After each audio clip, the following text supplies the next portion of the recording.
You already know that I worked in China at the Mutianyu Great Wall, where we started some sustainable tourism businesses. And we very consciously adopted a strategy of having interns come into our business to help us. All of our employees are local, from the local area and from China. And I personally have mentored 30 interns from 13 different countries around the world. And I feel that their participation in our business is one of the key elements that allows us to continue to develop faster than we would otherwise as a small business. I don't have too many things that we're going to laugh about this afternoon. There's nothing to laugh about having interns work with you. They're great people, and our internship program starts off with people like Tessa Cheek, one of our recent interns. And she wrote an evaluation of her experience with the Schoolhouse. And it's been posted online so that prospective interns can get an idea of what it is that an internship at the Schoolhouse was like. And so I can't say it better than her. She said something like this. She said, the Schoolhouse internship is like no other internship that I've had. It's a very high pressure situation. You're expected to do real work, and you're expected to show a great deal of commitment. There are very high expectations. And she said, there's very little tolerance for fear. There's even less tolerance for laziness. And in that sense, it's not a very pleasant internship some of the time. But in the honest language of practice, it's a deeply generous and a deeply kind internship. So what I'd like to do this afternoon is to show you what Tessa was talking about and how it is that working with interns has meant so much to me professionally and personally. The first thing to talk about is, well, where do we get the interns from? They find us. We're not advertising. We're not working with internship supplying services. We have a listing on our website about our interns. And so they hear about it from the web, or from their friends or their family, or from their teacher who heard about us, and they send me an email. Our internship program doesn't have any formal application procedures, and we don't have any formal requirements. So they send me an email, and I get to know them by email and also by talking with them on Skype. So if we don't have formal requirements, what am I looking for? Well, I'm looking for people with a sense of adventure. I'm looking for people who are intelligent, creative. I'm looking for people who are maybe a little quirky, people that I'd like to know and have come work with me out in the village under the Great Wall. We've had interns who've studied ranging from art to architecture to English to philosophy to tourism management to business and so forth. Most of our interns have been recent college graduates, recent university graduates. We've had a few undergraduates and several who've already earned their master's degrees.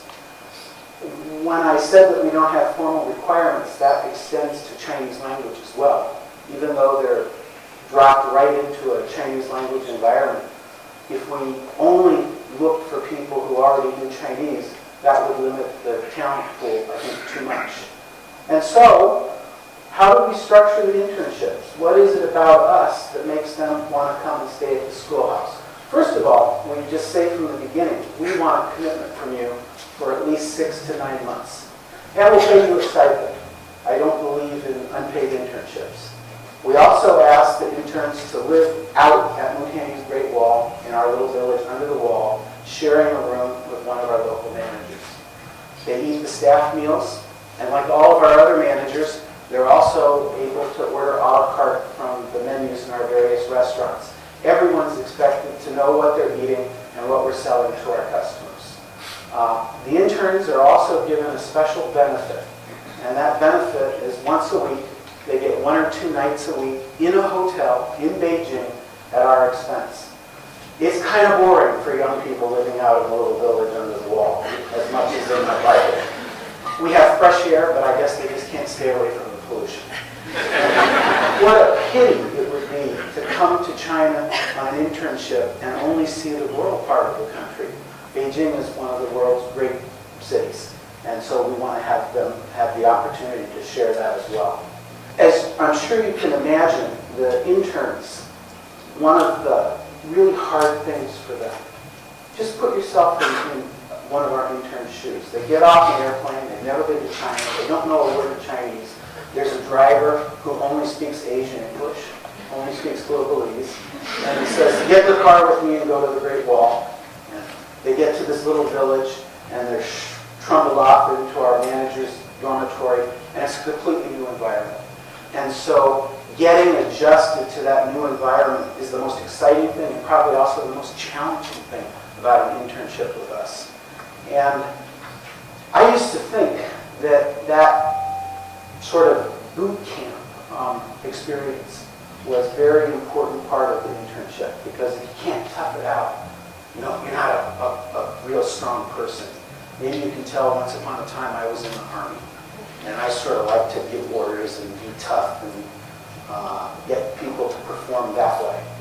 And everything was going well with the internships until we lost one. I mean, what a sad thing. We had a young man from Spain, and I talked to him and I got to know him. He came all the way from Spain, all the way to the Great Wall. He stayed 3 days and ran away. And that was a little over a year ago.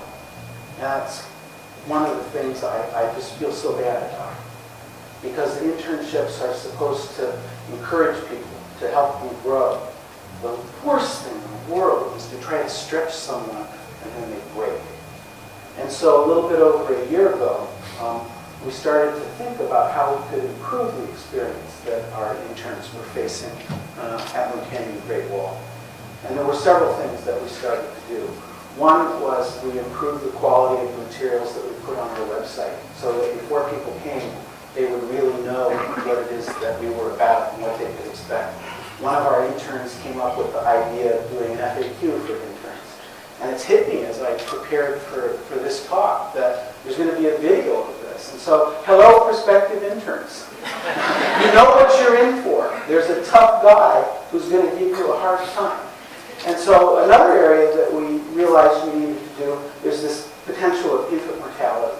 So when the intern gets there, we have to spend the energy to maybe do a little more hand-holding than we would otherwise. And the third area that we've tried to do is to have more formal training for the interns so they can get acclimated to our business and know how to fit in.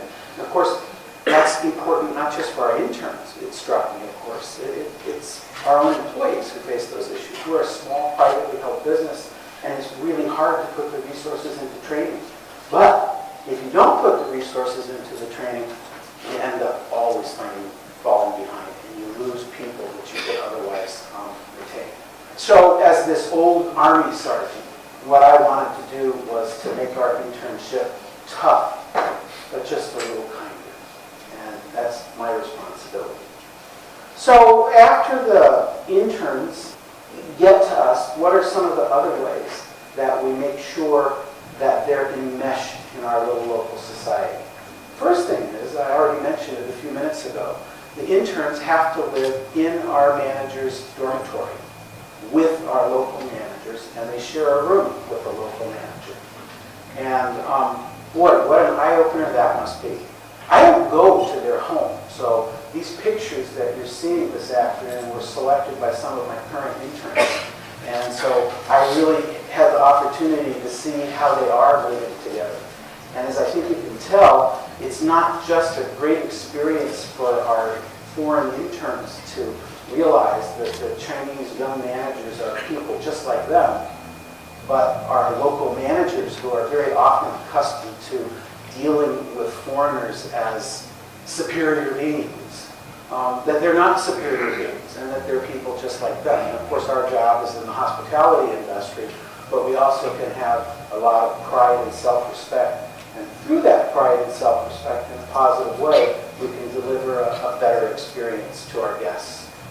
Now, once an intern's on the scene, we have 5 specific ways that we keep track of the interns. We want them to have a lot of freedom, but we also want them to have structure. So the first thing is they work with our operations manager on their schedules and what they're doing every day. Secondly, as they work on their projects, which I'm going to tell you more about in a few minutes, what they do is cross all the barriers in our organization, and they get the help and assistance that they need. The third thing is we have meetings for progress of their projects. And the fourth thing is I gave a specific time every week for a coaching session with the interns. And it's, I'm okay, you're okay. I give them feedback from the people that they're working with. Some interns are really liked and some interns aren't liked so much. And I also give them my insight about how they're doing. The other side of the coin is, as a mentor, that's very much a two-way relationship. And those interns, they're not afraid of me as a boss. They will be going on somewhere else. And so even if they don't tell me what they're thinking, I can see it in their eyes. So it's an important reality check for me with these young people to get feedback from them, how they think our business is doing and how they think I'm doing as a manager and a leader. Now, our internships are structured so that the interns spend about half of their working time in day-to-day business operations of our lodgings and food and beverage businesses. And what do we mean by guest relations? It's information phone answering, reservations, hosting in the restaurant, check-ins, check-outs, tending bar in our lodge at night, and accompanying guests on hikes and village tours and so forth. And when they're doing that work, we consciously put together an idea of some of the lessons we'd like for them to learn from doing that. And the first of them is very important because our interns typically come from backgrounds where they wouldn't be working in the service industry at the basic level. And so they learn that jobs that look easy aren't necessarily so easy. And they end up having a lot more respect for the people who do those jobs. Secondly, a lesson that we're trying to help the interns learn is you may love your project. That may be what you really want to do at the schoolhouse. But like any other job, you don't just get to do what you love. In order to do what you love, you have to do the whole job, and you have to do it all reasonably well. The third lesson is one that harkens back to my Army Sergeant days.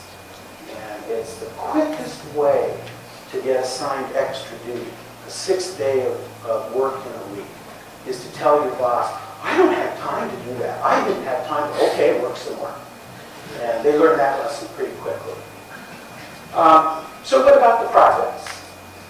Most of our interns with us 6 to 9 months, and they do several small projects and then in one big project. And where do the projects come from? For the most part, they think of them themselves. Once in a while, when an intern is having trouble thinking of a project, I do a little bit of a nudge. But for the most part, the projects, they don't arrive with the projects. We have an idea of the general field that they might want to work in, but they've got to get their feet on the ground and get acclimated. So they come to me, Jim, I'd like to work on this project. And I work with them to evaluate the project from 5 different perspectives.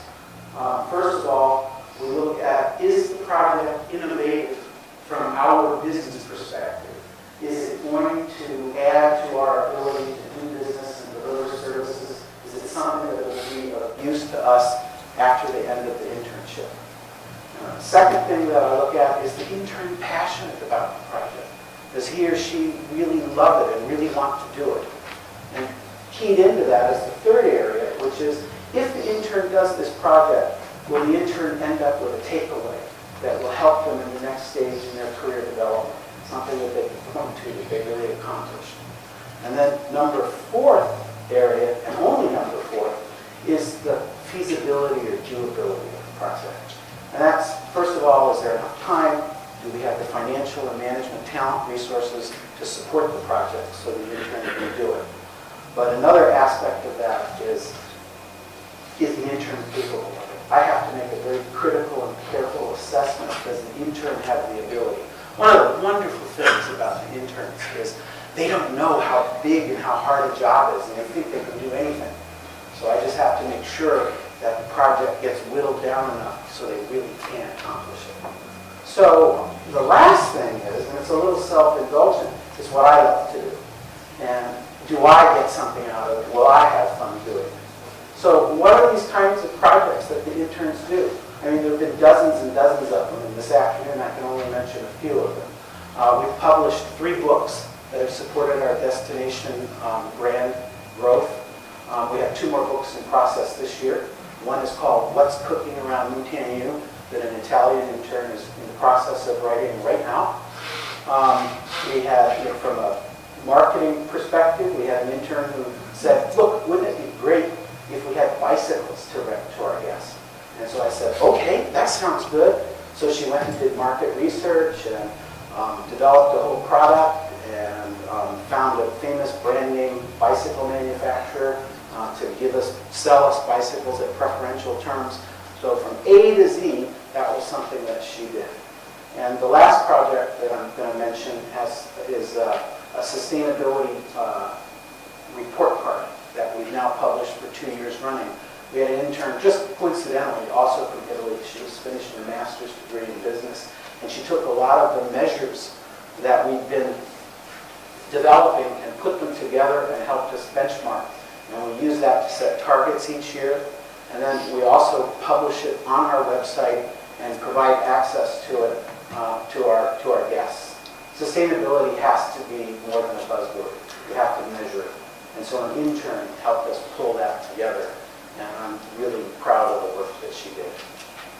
Finally, I'd just like to close by saying,